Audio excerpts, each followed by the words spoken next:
Hi there, friend. I'm Charlene Gray. Welcome to Landscape Elevation. On this channel, I visit with you each week to talk about all things landscape design.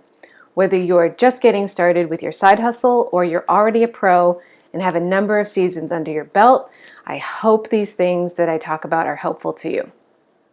Now today, I want to share with you some things I've learned while working with various landscape contractors over the years. I got this idea when a landscape designer friend of mine who is fairly new to the landscape design scene, she's now going into her third year, recently emailed me to ask if there were any local contractors who I'd recommend she try using for an install she has coming up this year.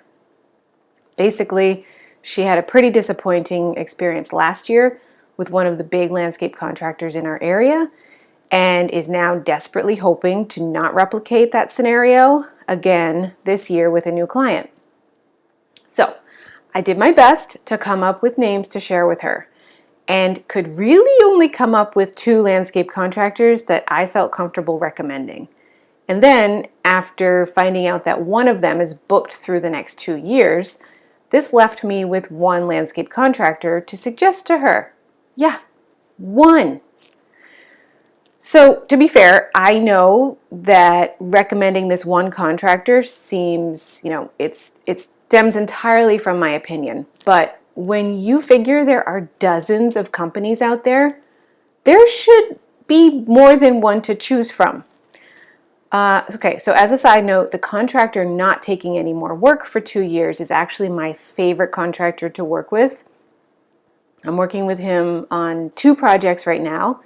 And the other contractor I suggested is one I have been pleased to work with on past projects and who actually hires me to design some of their projects for them. But the one who's out 2 years, they're my favorite for a reason, and reasons I'll get into. But being booked for 2 years is kind of a big thing, so they must be doing something right. Anyway. When you are looking for contractors to install your designs, or if you're currently working with one for the first time and trying to reflect on how well that experience is going, the 2 ingredients that make great landscape contractors boil down to 2 things. 1 is workmanship and 2 is people skills. The best landscape contractors do these 3 things. Number 1, they take pride in their work. In other words, they don't half-ass anything. They stand behind their work 100% and will do whatever it takes to make things right. They're in this game with their name on the jersey, and they take that super seriously, and they take client responsibility very seriously. Number 2, they get back to you in a timely manner. Basically, whether you've left them a voicemail or sent them a text or an email, they don't blow you off. You can trust that you will hear back from them within the next 24 hours, in most cases. And number 3, they treat their employees very well.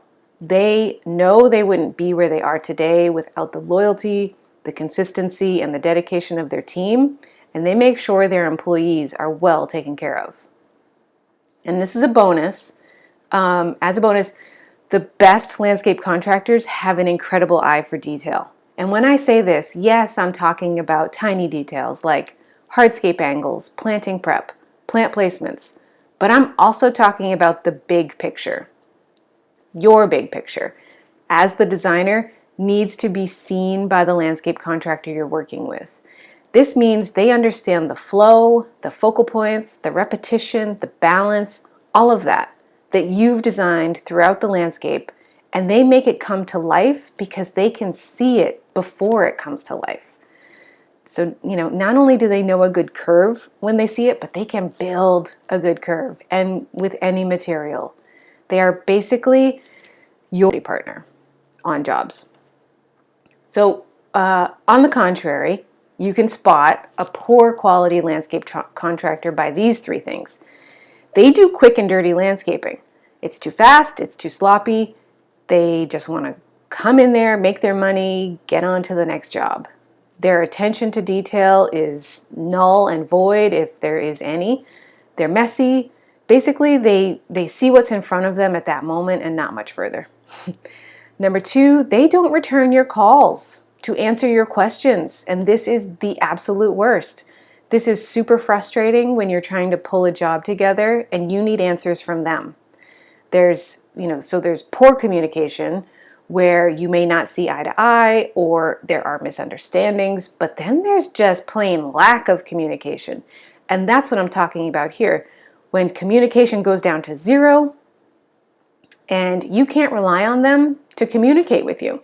This is just the worst. I can't say it enough. And really puts a downward spin on a project. And number three, your third red flag for a poor landscape contractor, they try to be everything to everyone by saying yes to everything and everyone. But then they can't focus.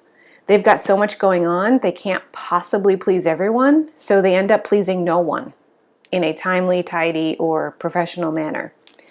The key to getting a job built well and with the least amount of frustration is focus and consistency. Focus and consistency. And these don't tend to happen when your contractor is a flake.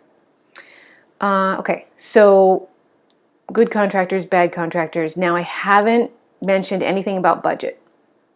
Obviously, if a contractor can stick to a budget, this is better than not, right? Well, yes, most of the time, but I'd say this depends on the client. If your client has a super firm budget, then yes, you'll want a contractor who can, one, estimate costs really well beforehand, and two, who will track their costs as the project goes on to make sure they can finish within the budget. And as soon as they realize they can't, if that happens, they need to make this reality known to you and the client ASAP, aka good communication. But then again, if your client has a really loose budget or no budget, a slight uptick in cost, or you start to notice that, as the project goes on, well, if we spent a little bit more money and there will be a little bit uptick in cost, this will make a really positive difference in the outcome of the project. And your client agrees. But basically, having a contractor who's flexible enough to accommodate changes as they come up is super helpful. So that's a wrap. Thank you so much for joining me and watching Landscape Elevation.